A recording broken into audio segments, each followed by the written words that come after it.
नमस्कार, जय श्री राधे कृष्णा। अभी तक हम मनोविज्ञान की 3 क्लासेस डाल चुके हैं। आज 4th क्लास है।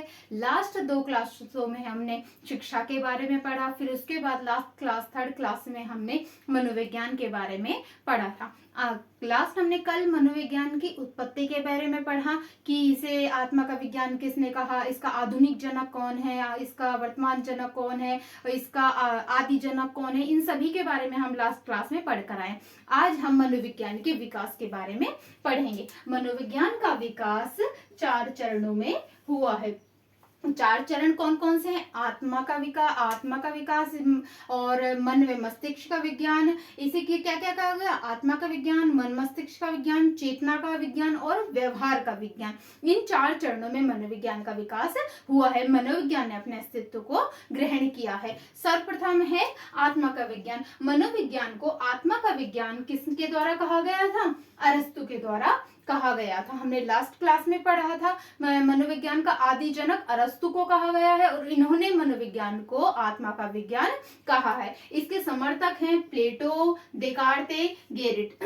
यह भी मानते हैं कि मनोविज्ञान आत्मा का विज्ञान है, परंतु इसकी आलोचना करने वाले व्यक्ति हैं रॉस व डेस्कॉर्ट ने इसकी आलोचना की है। इनका मानना है कि आत्मा एक आध्यात्मिक, धार्मिक और काल्पनिक विषय है। आत्मा, परमात्मा, परब्रह्म, इन सबको हम नहीं जान सकते। इनका कोई वैज्ञानिक तथ्य नहीं दे सकते। इनके बारे में हम कोई भी परीक्षण नहीं कर सकते। तो मनोविज्ञान को आत्मा का विज्ञान मानने से इन्होंने मना कर दिया। फिर आगे इसका यह कब आया आत्मा का विज्ञान? इसे कहा गया 16वीं शताब्दी में। इसे 16वीं शताब्दी में इसे क्या कहा गया? आत्मा का विज्ञान कहा गया। उसके बाद मनोविज्ञान आया 17वीं शताब्दी में। 17वीं शताब्दी में मनोविज्ञान को मन व मस्तिष्क का विज्ञान कहा गया। और यह इसे मन का विज्ञान किसके द्वारा कहा गया? पोम्पोनोजी के द्वारा कहा गया। किसी एक व्यक्ति किसके प्रतिपादक माने तो पोम्पोनोजी हैं। इसमें है अरस्तु और यह सभी इसके समर्थक हैं। इसके समर्थक कौन कौन है? John Locke, Berkeley, can't, Thomas read. यह सभी मनोविज्ञान को मन का विज्ञान मानते हैं। फिर वही बात आ गई, जैसे आत्मा अंतर्मुखी है, आत्मा को हम जान नहीं सकते, निज है।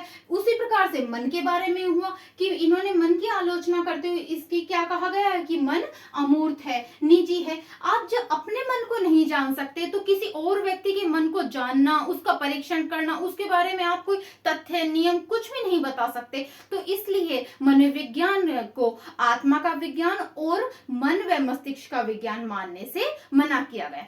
अब इसका आगे और विकास होता है। आप पहले इसका स्क्रीनशॉट लीजिए।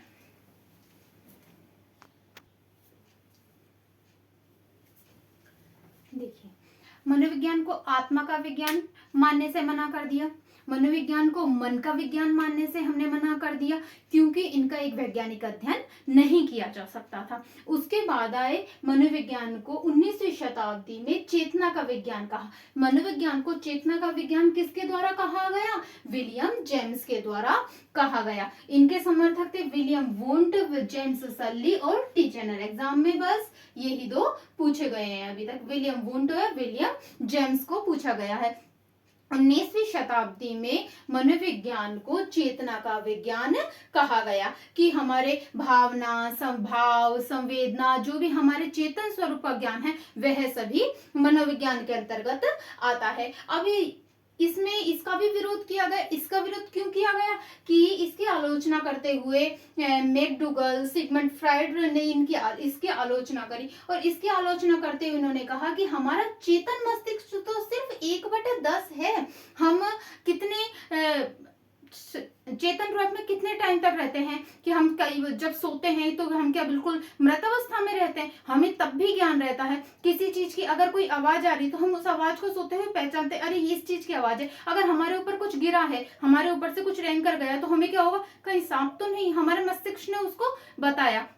हमारे मस्तिष्क में जो भी हम दिन में क्रियाएं करते हैं उनका रिपीटेशन हमारे रात में स्वप्न आते हैं, तो वो क्या है? अचेतन मन। तो मैकडूगल, सिगमंड फ्राइड, इन्होंने कहा कि चेतन, हमारा मस्तिष्क का चेतन स्वरूप तो बस 1/10 ही भाग है और मस्तिष्क का अध्ययन तो हुआ ही नहीं इसके अंतर्गत, इस मनोविज्ञान के अंतर्गत, यानी कि मनोविज्ञान को चेतना का विज्ञान कहना उचित है, किंतु यह मनोविज्ञान की अधूरी परिभाषा है। इसको हम पूर्ण परिभाषा नहीं कह सकते, क्योंकि इसमें तो सिर्फ चेतन मस्तिष्क का ही अध्ययन हो रहा है, अचेतन मस्तिष्क का तो अध्ययन हुआ ही नहीं। तो फिर इसमें विलियम मैकडूगल ने अपनी बुक आउटलाइन ऑफ साइकोलॉजी में इस चेतना शब्द की भरसक निंदा करी है कि चेतना शब्द को हम मनोविज्ञान नहीं मान सकते। इसके आगे फिर मनोविज्ञान का विकास हुआ, मनोविज्ञान को व्यवहार का विज्ञान कहा गया। कब कहा गया? 20वीं शताब्दी से और अब तक कहा गया। मनोविज्ञान को व्यवहार का विज्ञान अब माना जाता है। इसको कहने वाले कौन थे? वॉटसन थे। हालांकि व्यवहार शब्द का सर्वप्रथम प्रयोग मैकडूगल के द्वारा 1905 में किया जा चुका था। व्यवहार शब्द को परिभाषित 1908 में मैकडूगल के द्वारा कर दिया गया था, किंतु व्यवहार को मनोविज्ञान को व्यवहार का विज्ञान कहने वाले प्रथम व्यक्ति वॉटसन ही थे। यह क्वेश्चन 2016, 20, 22 कई बार आ चुका है, तो वेरी वेरी मोस्ट है। और इसके समर्थक थे पॉवलोव, स्किनर, सीएल हल, वुडवर्थ, कि इन्होंने मनोविज्ञान का व्यवहार का विज्ञान कहा। व्यक्ति के द्वारा की जाने वाली समस्त क्रियाएं इसके अंतर्गत आती हैं। तो आप इसका स्क्रीनशॉट लीजिए, फिर व्यवहार का विज्ञान में हम आगे और पढ़ते हैं।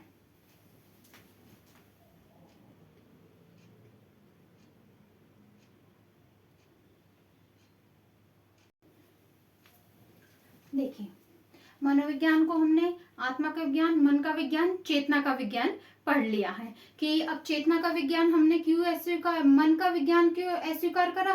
क्योंकि मन व आत्मा अमूर्त होती हैं, इसलिए इन्हें मनोविज्ञान को हम आत्मा और मन का विज्ञान नहीं कह सकते। चेतना का विज्ञान मानने से इसलिए मना करा क्योंकि हमारा चेतन मस्तिष्क तो 1/10 ही है, अचेतन मन का इसमें अध्ययन नहीं हुआ, तो उसे भी मनोविज्ञान की अधूरी परिभाषा माना गया। फिर आया व्यवहार का विज्ञान। तो व्यवहार का विज्ञान वॉटसन के द्वारा दिया गया कि व्यक्ति के संपूर्ण व्यवहार का अध्ययन इसके अंतर्गत किया जाता है। हमने इसमें पिल्सबर्ली ने 1911 में अपनी एक पुस्तक है, अपनी पुस्तक कौन सी? मनोविज्ञान के मूल तत्व में व्यवहार का विज्ञान कहा है। मनोविज्ञान को क्या कहा है पिल्सबर्ली ने? व्यवहार का विज्ञान कहा है। और इसको व्यवहार का विज्ञान वॉटसन ने तो दी है। वॉटसन ने क्या कहा है? मनोविज्ञान व्यवहार का निश्चित व धनात्मक विज्ञान है। इसकी ये परिभाषा मोस्ट है। और वुडवर्थ, ये तो कई जितने वेरी लगा सकते हो उतने वेरी मोस्ट, ये तो कई बार आ चुके हैं एग्जाम में, 2018 में, 20, 22 कई बार आ चुकी है पीटीआई में। तो इसको आप अगर फर्स्ट ग्रेड में एग्जाम में सबसे ज्यादा फर्स्ट ग्रेड सेकंड ग्रेड में परिभाषाओं को पूछने का ट्रेंड रहा है, तो आप इस परिभाषा को आप मत छोड़िएगा। वुडवर्थ ने क्या कहा? मनोविज्ञान ने सर्वप्रथम अपनी आत्मा का त्याग किया। पहले आत्मा का विज्ञान मानते थे, फिर उसको मानना बंद किया, फिर मन का त्याग करा, फिर चेतना का त्याग करा, और वर्तमान में उसे व्यवहार के रूप में ना अपना लिया गया है। वर्तमान में उसने कौन सा रूप धारण कर लिया है? व्यवहार के रूप में व्यवहार का मनोविज्ञान माना जाता है मनोविज्ञान को। विलियम मैकडूगल ने मनोविज्ञान को सजीव प्राणियों का सकारात्मक विज्ञान कहा है। विलियम मैकडूगल ने मनोविज्ञान को सजीव प्राणियों का सकारात्मक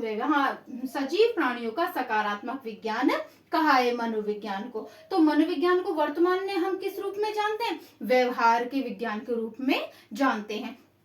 लास्ट एक स्लाइड में चेतना के मनोविज्ञान में यह लाइन मैं बताना रह गया था कि तभी से मनोविज्ञान को स्वतंत्र विषय के रूप में पढ़ा जाने लगा था। उस वक्त ये बात सही हुई थी क्योंकि विलियम वुंट ने प्रथम मनोविज्ञान की प्रयोगशाला स्थापित की थी, अंतर्दर्शन विधि का प्रयोग किया था, परंतु अंतर्दर्शन विधि को पूर्ण तथ्य नहीं माना गया था, पूर्ण वैज्ञानिक नहीं माना गया था, क्योंकि आंतरिक दर्शन करना तो वो तथ्यात्मक नहीं हो सकती, वह वैज्ञानिक नहीं हो सकती। परंतु हाँ, हम यह कह सकते हैं कि मनोविज्ञान को एक स्वतंत्र विषय के रूप में पढ़ा जाने लगा चेतना मनोविज्ञान के समय से। फिर उसके बाद आया व्यवहार का विज्ञान अब वर्तमान में हम मनोविज्ञान को मानते हैं। आगे देखिए,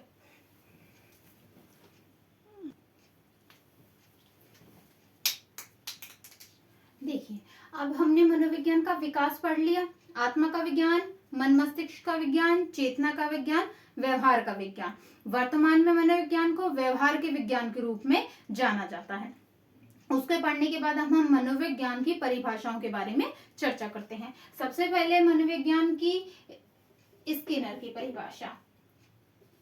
Skinner, crow and crow, McDougall, Watson, इनकी जो परिभाषाएं आए सो वह बहुत इंपॉर्टेंट है। स्किनर ने क्या कहा? मनोविज्ञान व्यवहार एवं अनुभव का विज्ञान है। मनोविज्ञान व्यवहार एवं अनुभव का विज्ञान है जो जीवन की सभी परिस्थितियों में प्राणी की क्रियाओं का अध्ययन करता है। लास्ट में हमने यही पढ़ा कि व्यक्ति के द्वारा मनोविज्ञान में के व्यवहार में हमने यही पढ़ा कि व्यक्ति के द्वारा किए जाने वाला प्रत्येक व्यवहार का अध्ययन इसके अंतर्गत किया जाता है। जीवन की सभी परिस्थितियों में प्राणी की क्रियाओं व्यवहार का अध्ययन किया जाता है। अब मनोविज्ञान का व्यवहार एवं अनुभव का विज्ञान किसने माना है? स्किनर ने माना है। अब इसको आप कैसे याद करेंगे? व्यवहार एवं स्किनर। एक ट्रिक देखिए आप। स्किन, मान लीजिए आप कोई जा रहा है, आपने उसके चलते चलते बिना कोई बात चाटा रख दिया। अब वो क्या करेगा? आपको हाय हेलो करेगा? नहीं, आपने दिया वो पलट के आपके दौर मार देगा। तो जैसा आपने व्यवहार करा, सिर्फ ट्रिक है, आपने जैसा व्यवहार करा, व्यवहार के मनोविज्ञान में आपने जैसा व्यवहार करा, आपके पलट के पड़े, कहाँ पड़े? स्किन पे पड़े। तो आपने जैसा व्यवहार करा वैसा ही व्यवहार आपको अनुभव हुआ आपकी स्किन पर। ठीक है, आपने जैसा व्यवहार किया वैसा ही व्यवहार आपको अपनी स्किन पर अनुभव हुआ। तो आप इस चीज को याद कर सकते हैं। मनोविज्ञान व्यवहार एवं अनुभव का विज्ञान है। मनोविज्ञान व्यवहार एवं अनुभव का विज्ञान किसने कहा? स्किनर ने। ट्रिक आप इस याद को याद कीजिए, किसी के साथ हम जैसा व्यवहार करेंगे वैसा ही अनुभव आप अपनी स्किन पर करेंगे। ठीक है, आप किसी से के चांटा लगाओगे तो पलट के आपको भी चांटा ही मिलेगा, है ना? तो वही बात हो गई। नेक्स्ट है क्रो एंड क्रो। अब दो क्रो एक साथ, अरे बड़ा अच्छा व्यवहार है इनका, तो बड़े अच्छे संबंध है ना? तो ये ट्रिक आप इसको याद कीजिए कि मनोविज्ञान मानव व्यवहार एवं मानव संबंधों का अध्ययन है। क्यों कहा मैंने कि दो क्रो एक साथ है, अच्छा व्यवहार है, अच्छे संबंध है, तभी तो एक साथ है। तो इसके हम मेन कीवर्ड को क्या पकड़ेंगे कि मानव व्यवहार एवं मानव संबंधों के अध्ययन को इन्होंने मनोविज्ञान कहा है। नेक्स्ट है इबिंगहॉस ने कहा मनोविज्ञान का भूतकाल लंबा है, इतिहास छोटा है। इसका मतलब कि भूतकाल लंबा है, इतिहास छोटा है, क्योंकि हमने पढ़ा था कि मनोविज्ञान पहले दर्शन शास्त्र विषय का ही अंतर्गत आता था। तो यानी कि उसको हम पढ़ तो पहले से रहे, परंतु स्वतंत्र विषय के रूप में जब हमने चेतना के मनोविज्ञान में पढ़ा था कि हम उसके बाद से हम इसको स्वतंत्र विषय के रूप में पढ़ने लग गए। 1880 के बाद से, जब 1879 में विलियम वुंट ने प्रयोगशाला स्थापित करी, उसके बाद से हम इसको स्वतंत्र विषय के रूप में पढ़ने लगे। तो पहले इसको किसके अंतर्गत माना जाता था? दर्शन शास्त्र के अंतर्गत माना जाता था। इसलिए इन्होंने क्या किया, मनोविज्ञान का भूतकाल तो लंबा है क्योंकि दर्शन शास्त्र के अंतर्गत था, इतिहास छोटा है। ठीक है, अभी आप इन तीन परिभाषा को फिर से देख लीजिए। स्किनर मनोविज्ञान व्यवहार एवं अनुभव का विज्ञान है। आप जैसा व्यवहार करोगे वैसा ही अनुभव अपनी स्किन पर करोगे, और जो जीवन के सभी परिस्थितियों में प्राणी की क्रियाओं का अध्ययन करता है। क्रो एंड क्रो, दो क्रो एक साथ, बड़े अच्छे संबंध है। तो मानव व्यवहार एवं मानव संबंधों का अध्ययन इन्होंने मनोविज्ञान को कहा। इबिंगहॉस ने मनोविज्ञान को कहा भूतकाल लंबा और इतिहास छोटा है। आप इसका स्क्रीनशॉट लीजिए, एक दो परिभाषाएं और करते हैं। देखिए मनोविज्ञान की परिभाषाओं में आगे देखते हैं।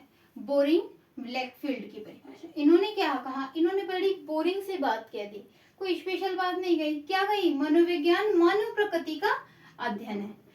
अब मनोविज्ञान मानव प्रकृति का अध्ययन है। तो आप इसको याद करने का, ये बात बोरिंग बात वैसे नहीं, आपको याद करने के तरीके से ट्रिक बता कहा है कि बोरिंग ने क्या कहा, बड़ी बोरिंग बात कही कि ये मानव प्रकृति का अध्ययन करता है। वैसे ये मोस्ट है, एग्जाम में आई हुई है, परंतु आप याद करने के तरीके से इन्होंने बड़ी बोरिंग बात कही। क्या बोरिंग बात कही कि मनोविज्ञान मानव प्रकृति का अध्ययन है।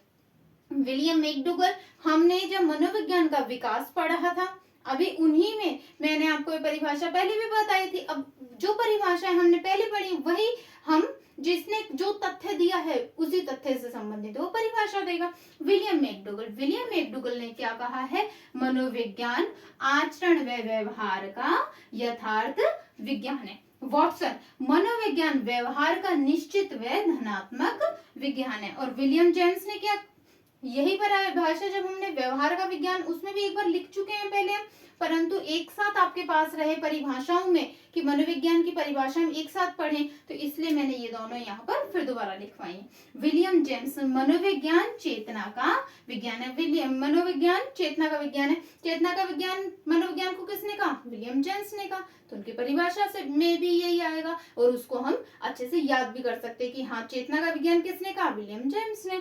तो विलियम जेम्स ने क्या कहा, मनोविज्ञान को चेतना का विज्ञान कहा है। Thank you.